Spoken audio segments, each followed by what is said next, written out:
Selamat Waalaikumsalam. malam teman-teman semuanya, terima kasih kehadiran pada malam hari ini.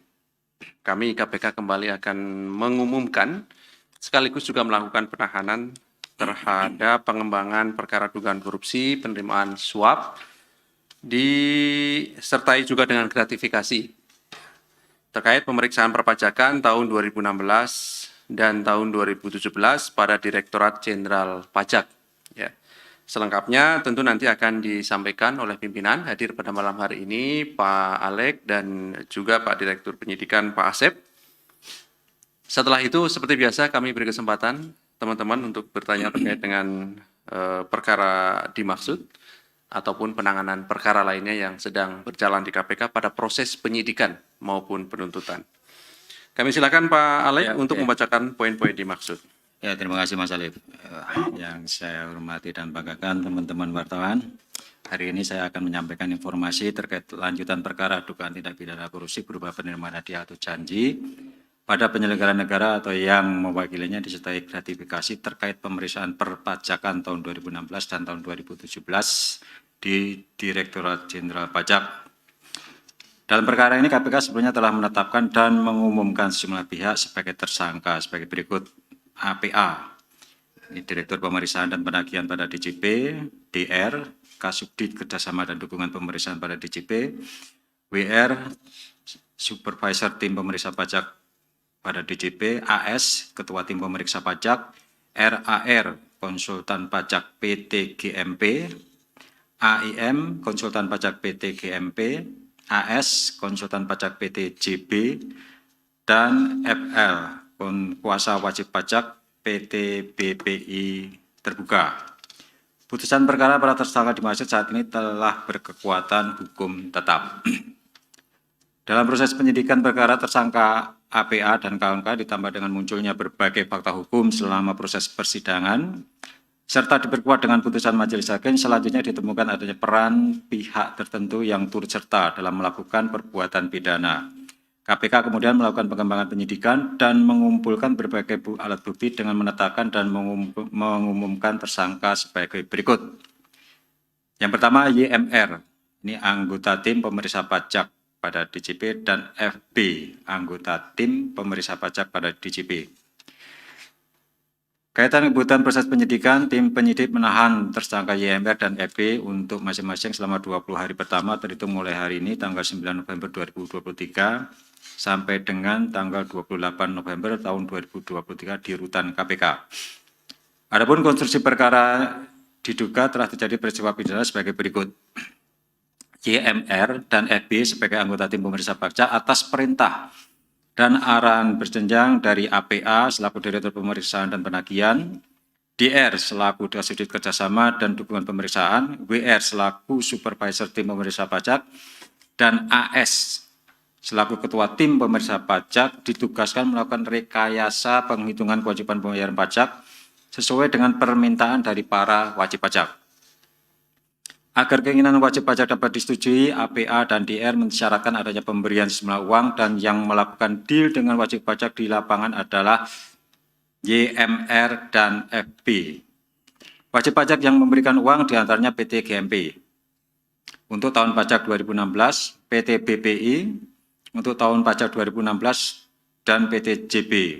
Atas pengkondisian penghitungan perpajakan untuk 3 wajib pajak dimaksud, APA, DR, WR, AS, YMR, dan FB menerima 15 miliar dan 4 juta dolar Singapura.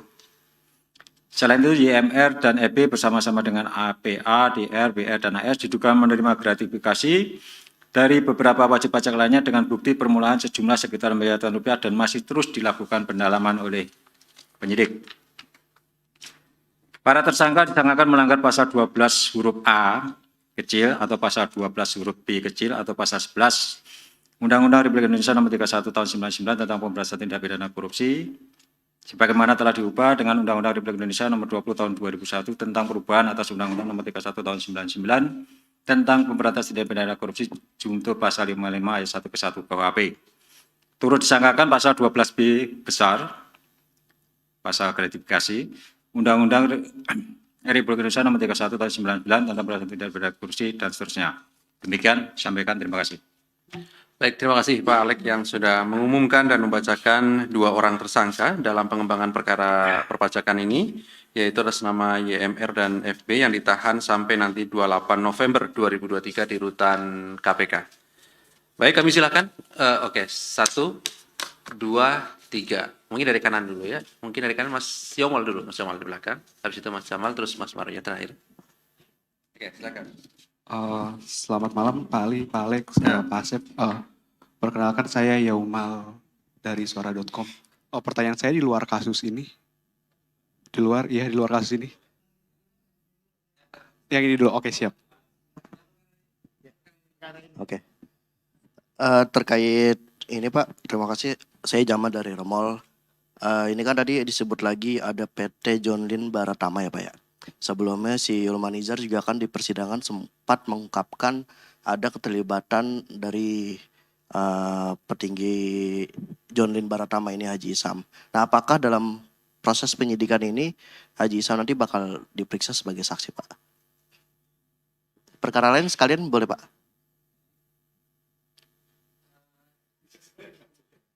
Ini dulu. Ya. Ya, saya mau menanyakan, ini kan soal kasus lama juga ya, Yulmanizar ini, dan hari ini juga diperiksa yang berkaitan dengan Mas Yulmanizar ini, diperiksa saksi bernama Untung Agus Tanto. Yang dalam persidangan sempat disebutkan bahwa tersangka Yulmanizar ini sempat menginvestasikannya duit sebesar 40 miliar untuk membeli lahan yang diduga tambang emas yang berada di Bolmong. Dan pemilik lahan ini juga merupakan kaitan dari dikelola dengan mengemasnya dengan KUD. Nah, lalu apakah memang nantinya akan dilakukan pengembangan dari kasus YML ini ke kasus TPPU misalkan untuk aliran uangnya kemana? Karena ini berkaitan soal tambang emas yang tidak kecil penghasilannya. Itu sebulan itu bisa sekian ton juga gitu, dengan penghasilan yang sebulan 50 sampai 60 miliar itu kan cukup besar gitu.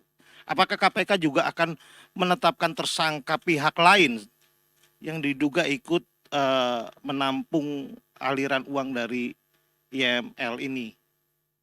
Yaitu kan KPK bahkan sudah melakukan pemeriksaan beberapa pihak di sana, di Polres Bolmong sendiri, dan memeriksa semua pihak KUD, dan hari ini juga diperiksa orang yang dimaksud.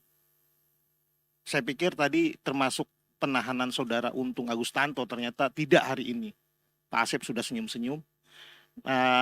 Kira-kira apakah memang hari ini juga akan dilakukan pengembangan lebih lanjut terkait TPPU dari saudara YML dan kasus lain gimana?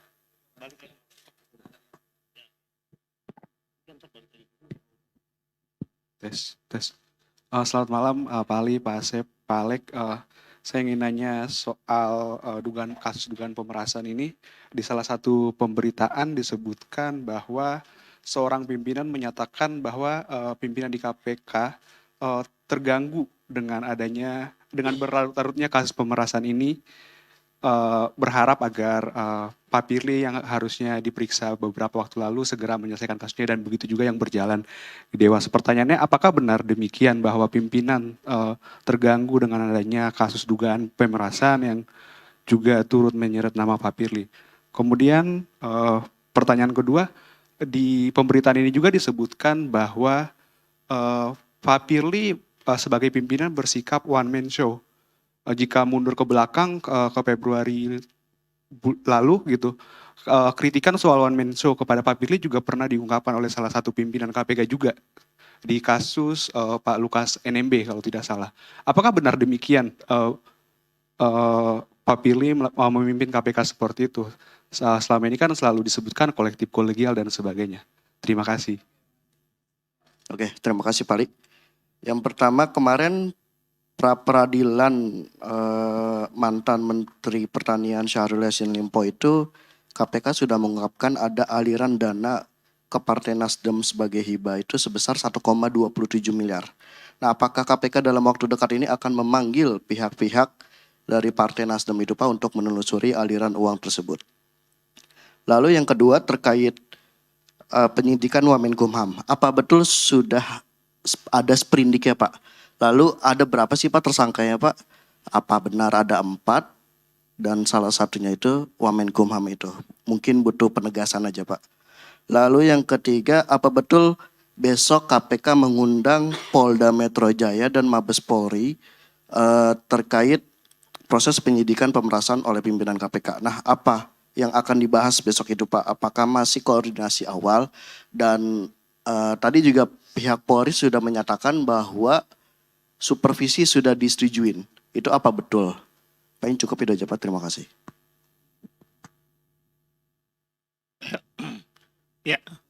Ya, saya masih soal agenda pemeriksaan besok. Itu soal anggota Ketua Komisi 4 DPR RI. Ya, itu kan Mas Ali kemarin sempat mengkonfirmasi terkait pemanggilan Sudin politisi PDIP ini. Nah, ini kan kalau bicara soal kasus SYL ini kan jauh kaitannya antara dugaan kasus jual beli jabatan atau apa atau pemerasan dengan DPR. Apakah KPK sudah memasuki klaster kedua?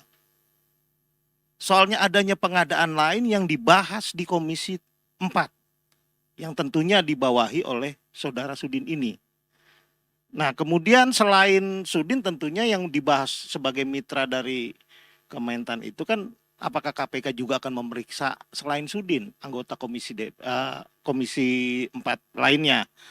Nah, tolong dicatat Pak Asep, ini mungkin kembali saya mengkonfirmasi banyak pertanyaan Pak Alek. Saya sudah sebulan nggak masuk kerja, saya sakit tipes.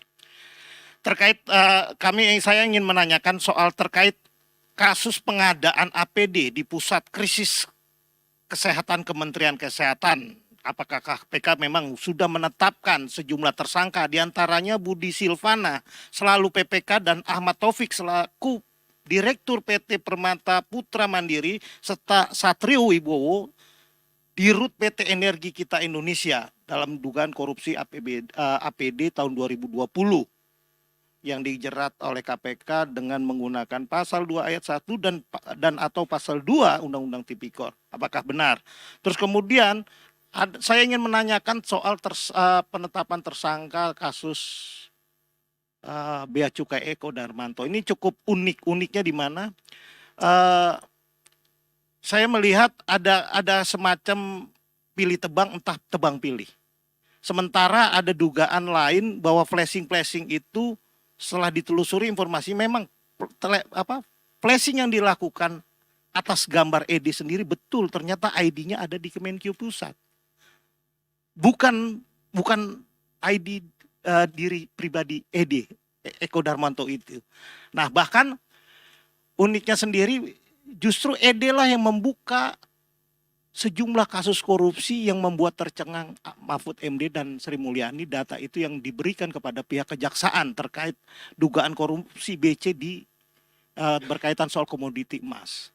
Nah, hal ini yang membuat kemarahan pihak lain pejabat di BC yang kemudian coba memplacing ED ini yang ketika saat penggeledahan lakukan oleh penyidik, bahkan penyidik KPK yang bernama Yoga itu tercengang melihat banyaknya penghargaan yang diterima ED. Soal ini terlihat terbalik. Bagaimana lalu dengan pejabat-pejabat BC lain yang juga lebih kaya, dan itu sudah dijelaskan bahwa pesawat itu pesawat latih miliknya Kasau, itu agak menarik menurut saya, agak uniknya kasus ini begitu. Dan kemudian bagaimana lalu dengan pejabat BC lainnya, Dirjen BC Heru Pambudi yang saat ini menjabat sekjen, yang justru dia ada anak buahnya jadi tersangka, justru dinaikkan pangkatnya. Contoh Dedi Congor itu sudah menjadi tersangka di Bareskrim, justru dinaikin pangkatnya. Dan bagaimana juga pejabat-pejabat lain yang juga melakukan flashing dengan mogenya, dengan Ini lucu ketika yang diproses justru orang yang berprestasi bernama Ede yang kemudian enggak, nih saya ingin menyampaikan bagaimana agar KPK lebih dalam. Tidak terlihat entah tebang pilih, entah pilih tebang.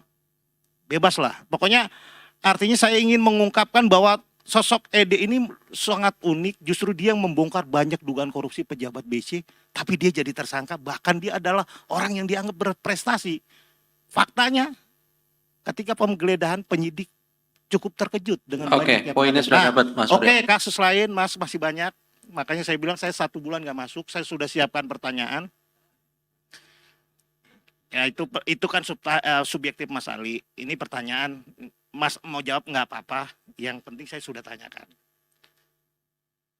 Soal kemudian soal kasus BUMN konstruksi PT Amarta Karya dalam sejumlah fakta persidangan itu jaksa menyebut sejumlah pihak pejabat MK itu menerima Amarta Karya itu menerima aliran dana. Jaksa menyebut bahwa sebesar 30 miliar diterima oleh Catur, 1,3 diterima Trisna Sulista, terus Royaldi Rosman menerima 983, Iwayan, nah itu apakah ini tidak dikembangkan? Apa hanya PT kasus Amarta Karya ini berhenti pada sudah adanya tersangka 3-4 orang itu? Apakah di sini fakta persidangan jaksa menyebut aliran dana itu dengan detailnya? Apakah KPK juga akan mengembangkan ke arah sana? Terus kedua, saya ingin memastikan lagi menagih janji Pak Asep, apakah benar KPK sudah menetapkan 2 tersangka dalam kasus WC Sultan di Bekasi dan salah satunya yang meninggal? Itu meninggal kenapa? Meninggal atau dimeninggalkan atau dimunirkan? Itu perlu kejelasan. Terus soal apa lagi ya? Udah banyak banget ini, saya udah bingung mau nanya apa lagi. Ya itu dulu dah. Ntar saya banyak nanya dibilang pengacaranya. Saya bukan pengacara Mas. Saya yang penting saya nanya apa yang saya nggak ngerti.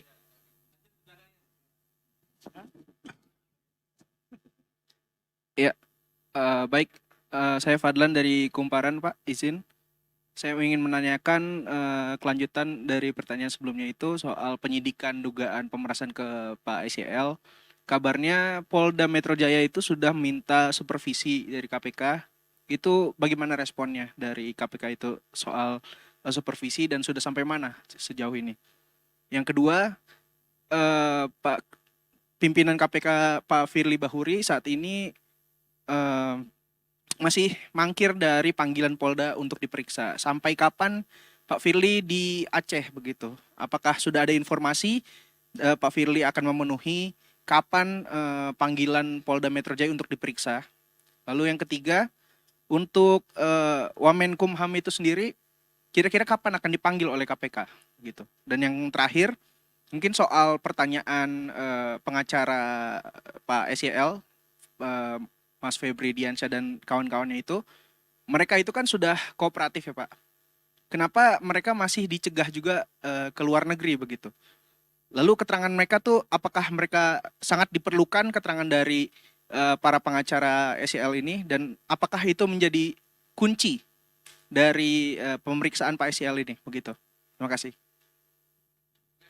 Saya kira sudah cukup banyak ya, dan wakil dari teman-teman yang lainnya. Kami silahkan Pak Alek. Ya, terima kasih. Yang terkait yang pertama terkait konsultan pajak tadi ya, dan kaitannya dengan suap atau gratifikasi pada pejabat pajak. Nah, kuasa atau konsultan pajak ini kan sebetulnya kan mereka itu memperoleh surat kuasa dari perusahaan, kan itu kan. Mereka bekerja untuk dan demi kepentingan perusahaan, kan seperti itu. Nah, tentu saja ketika yang mendapat keuntungan itu perusahaan dan yang konsultan pajak atau kuasa pajak itu atas nama perusahaan, ya harusnya korporasi terlibat, kan begitu. Nggak mungkin juga konsultan pajak memberikan uang dengan uangnya sendiri. Pasti uang itu juga diperoleh dari bagian fee atau apapun yang diberikan oleh perusahaan. Nah, apakah nanti perusahaan-perusahaan yang kemudian terlibat ya, atau yang kemudian diwakili oleh konsultan pajak atau kuasa pajak itu kemudian akan dijadikan tersangka dan termasuk pihak manajemen. Nah, nanti tentu akan dilihat bukti-bukti yang diperoleh dari penyidik, tapi prinsipnya seperti itu ya. Konsultan pajak itu bekerja untuk kepentingan perusahaan ya. Kemudian terkait dengan pengembangan TPPU ya, ada penambangan emas di Pulau Mengundo. Ya, sebetulnya informasi ini pun sudah, saya pikir sudah diperoleh oleh penyidik ya. Tentu kalau nanti ada aliran uang terkait untuk pembelian lahan tambang ya, dan dikerjasamakan dengan KUD dan menghasilkan suatu keuntungan, dan kita ketahui bahwa uang yang digunakan untuk membeli lahan itu diperoleh dari penghasilan yang ilegal, ya, misalnya tadi menerima gratifikasi atau suap ya, selaku pakai pajak, tentu kita juga akan masuk ke sana ya. Tentu nanti informasi ini akan didalami lebih lanjut oleh penyidik. Kemudian apakah pimpinan atau KPK terganggu dengan berita pemeriksaan Bapak FB? Kalau dari kinerja pekerjaan sebetulnya nggak ada kita itu terganggu ya, penyidik ya mereka bekerja seperti biasa saja kan, gitu kan. Terganggu oleh pemberitaan ya kan, hanya selentingan aja atau nggak tiap hari juga. Tapi prinsipnya kami tetap dan terus mendorong pada teman-teman khususnya di Kedeputian Penindakan untuk bekerja tanpa terpengaruh dengan berita-berita miring seperti itu. Karena apa? Pimpinan kolektif kolegial, bukan satu pimpinan kemudian punya hak veto untuk membatalkan putusan pimpinan yang lainnya. Jadi kalau ada satu pihak yang sekarang ini sedang dilakukan penyidikan, ya tentu masih ada 4 pimpinan dan itu masih berfungsi, ya tidak kemudian kinerja KPK itu menjadi terhenti atau terganggu dengan adanya berita-berita seperti itu. Saya jamin itu. Kemudian apakah pimpinan yang dilakukan Pak Ebi selaku Ketua KPK itu one man show? Saya sudah 8 tahun di sini, jalan 8 tahun ya. Ya sepertinya saya tidak pernah melihat kepemimpinan di KPK itu one man show, baik sejarahnya Pak Agus Raharjo maupun Pak Ebi. Bahkan dalam berbagai persuratan, utamanya di penindakan, Pak Ketua itu tanda tangan selalu terakhir, setelah pimpinan yang lain tanda tangan. Gitu. Kalau belum ada tanda tangan pimpinan yang lain, Pak Ketua itu tidak mau tanda tangan. Itu saya sampaikan. Jadi kalau pimpinan yang lain itu ACC, pasti yang bersangkutan juga ACC setuju.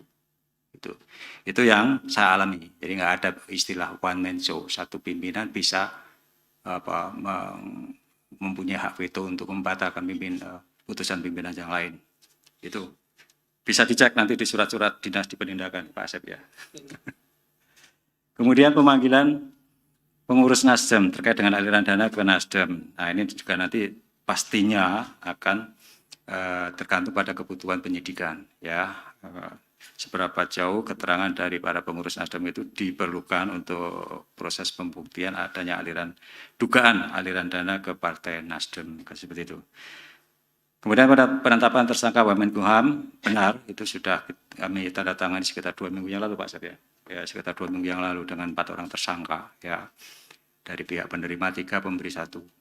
Itu clear ya, kayaknya udah ditulis ya di majalah Tempo itu. Kemudian supervisi perkara pemerasan di Polda ya, kami sudah membalas surat ya. Tentu tahapan supervisi itu harus kita mulai dengan koordinasi ya, kemudian kebutuhan apa yang kemudian akan dilakukan supervisi ya. Nah, kalau dari pemberitaan dari permintaan Polda kan supaya penyidikan yang mereka lakukan itu transparan ya. Ya kalau sudah transparan ngapain juga disupervisi kan seperti itu kan. Karena kita lakukan supervisi kalau misalnya dalam penanganan perkara itu ada hambatan berlangsung lama, ada dugaan ada intervensi ya, kita supervisi. Nah, oke lah kita yang bersangkutan atau pihak Polda minta supaya dilakukan supervisi. Nah, supervisi yang dilakukan KPK itu jangan terus diasumsikan seolah-olah KPK mendorong supaya dipercepat. Enggak. Kalau dalam supervisi yang nanti kami lakukan ternyata ya apa yang diduga, yang disangkakan atau yang dilakukan ternyata pembuktiannya tidak cukup, kami juga bisa untuk merekomendasikan untuk menghentikan. Nah, pasti nanti akan ribut. Ya terang aja ini yang supervisi KPK. Makanya KPK menyarankan untuk dihentikan kan begitu. Itu juga harus kami jaga. Ya kami harus jaga. Supaya apa? Supaya tidak terjadi konflik kepentingan. Kan begitu. Kan intinya supaya pemeriksaan penyidikan yang dilakukan Polda itu kan transparan kan seperti itu. Kalau seperti itu ya sepanjang mereka terbuka terhadap penanganan perkara dan selama ini sejauh ini juga penanganan perkaranya lancar, ya kebutuhan supervisi itu sebetulnya nggak ada kan gitu. Ini dan tentu saja kami harus berpedoman pada undang-undang terkait KPK dan juga Perpres menyangkut supervisi kan seperti itu. Kemudian terkait pemanggilan anggota DPR dalam kasus Kementan, apakah sudah memasuki klaster yang lain? Ya kemarin dari expose sebagaimana yang sudah disampaikan ada beberapa klaster penerimaan yang dilakukan oleh Mentan. Salah satunya adalah penerimaan yang terkait dengan PBJ. Nah, saya tidak tahu apakah pemanggilan dari saksi-saksi yang dari DPR itu sudah terkait dengan PBJ. Mungkin nanti Pak Asep yang akan lebih menjelaskan. Ya. Pengadaan APD apakah sudah ada tersangka? Ya, sudah ada. Ya, itu sebenarnya juga sudah kita tanda tangani. Ya. Tadi disebutkan, ya, itu ini siapa tadi? Mas Mario ya, malah lebih tahu deh. Ya, kan? Udah, berarti dapat bocoran Mas Mario kan? Ya udah, saya sampaikan aja. Ya, kita sudah menetapkan tersangka dan sudah ada nama-namanya sudah ada semuanya kan itu. Mas saya lupa tadi, tapi Mas Mario tadi sudah hafal banget itu kan. Ya udah, gitu. Kemudian terkait ide, banyak penghargaan, Bea Cukai, bagaimana dengan pejabat yang lainnya? Nah, ya tentu saja ya kita menduga ya dalam penerimaan negara, bea cukai, pajak, ya jangan orang yang kemudian, dan itu sudah kami sampaikan, jangan orang yang kemudian apes karena dalam tanda kutip flexing, kemudian tidak telusuri, sementara yang lain yang memiliki kekayaan yang tidak wajar juga, meskipun tidak flexing, ya kita diamkan, nggak fair juga kan, gitu kan. Itu sudah kami sampaikan ke pihak penyidik maupun dari Direktorat LHKPN.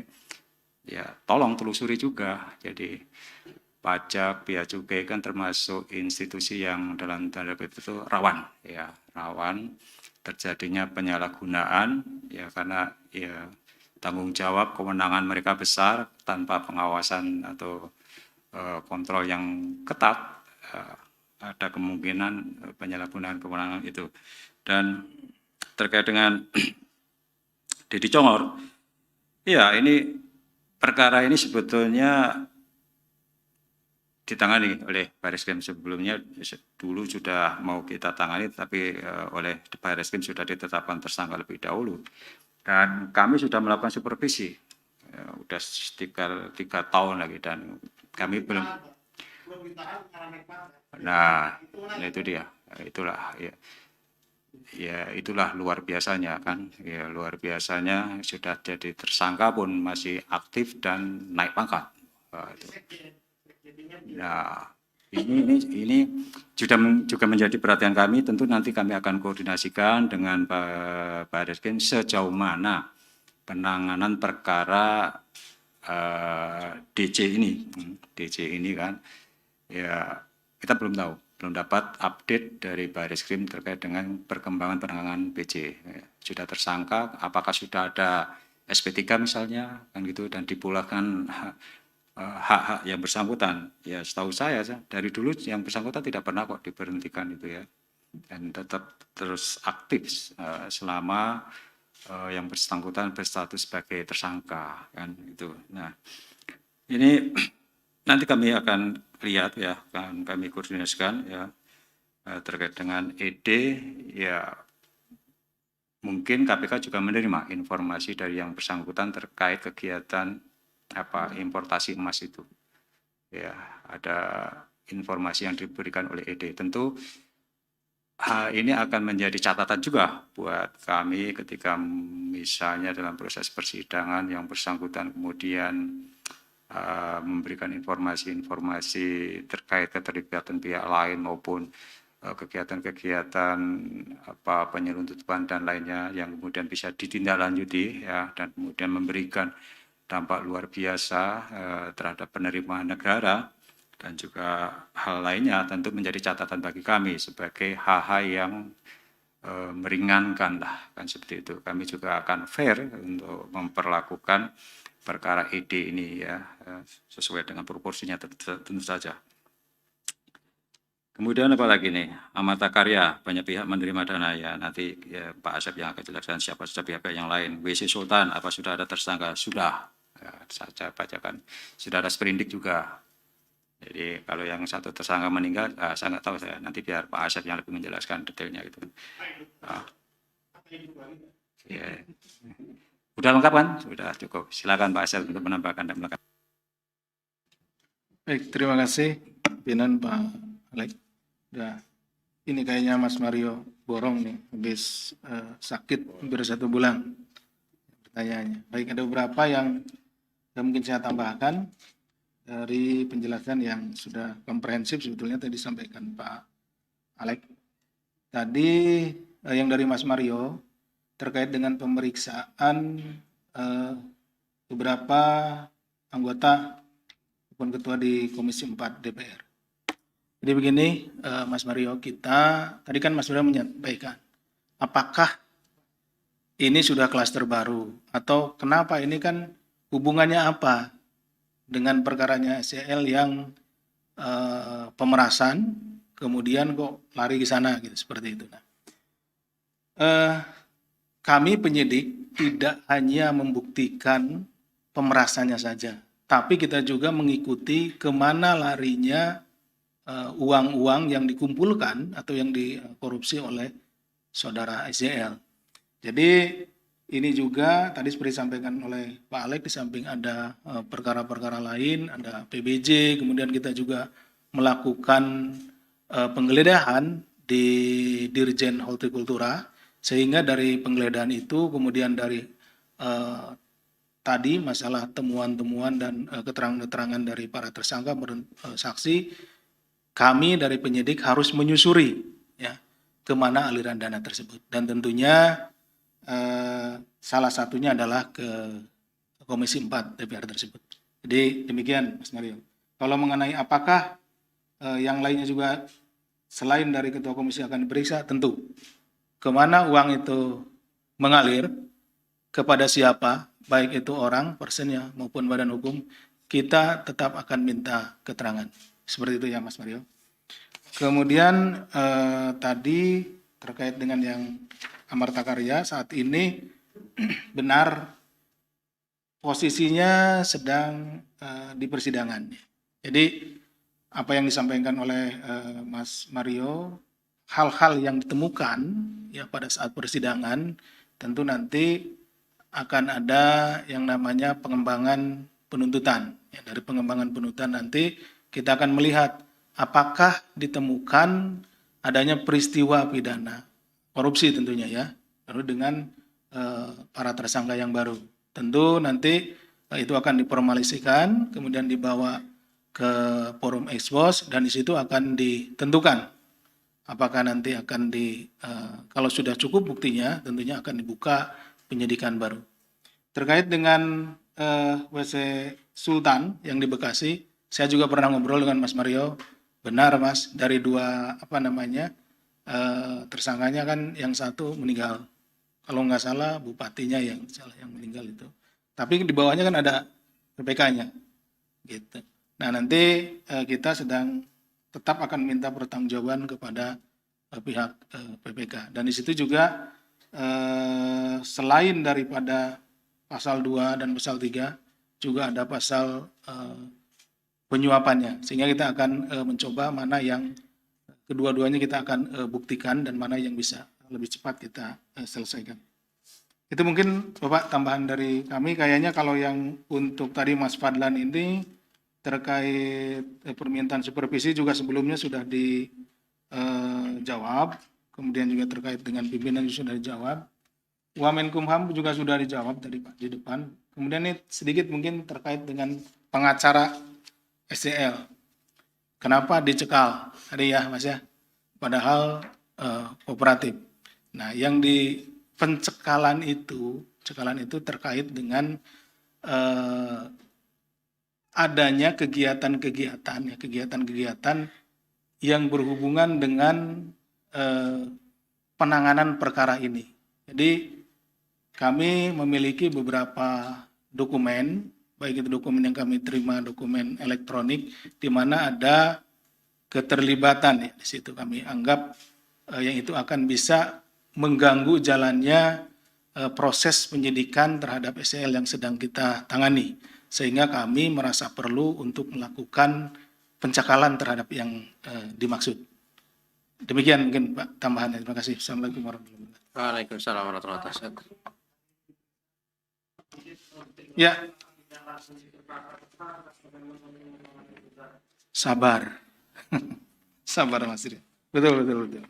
Tadi Mas Mario menanyakan saksi atas nama UAT ya, di ini dengan yang tadi sebetulnya sudah dijawab nih terkait masalah pengolahan emas di Bolmong dan lain-lain. Tapi pemeriksaannya kita tentunya tidak bisa langsung begitu saja Mas Mario.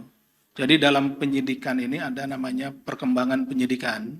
Nanti kami lihat apakah saudara saksi ini itu kualifikasinya tidak hanya sebagai saksi atau juga dia melakukan tindak pidana gitu, seperti itu. Nanti dikumpulkan bukti-buktinya, kita sedang kumpulkan. Setelah itu seperti tadi, karena ini ditemukan di penyidikan, maka pengembangan penyidikan. Kita bukti-bukti tadi akan kita bawa, kita formulasikan, kita bawa ke forum expose. Nah, di forum expose itu akan diuji. Nah, nanti dengan pasal-pasal yang dipersangkakan, apakah memenuhi unsur-unsur pasalnya. Apabila memenuhi unsur pasalnya, kemudian di sana akan ditentukan. Nanti tentu kita akan umumkan. Demikian Mas Mario. Terima kasih. Oke. Dari tadi. Ya udah, silakan.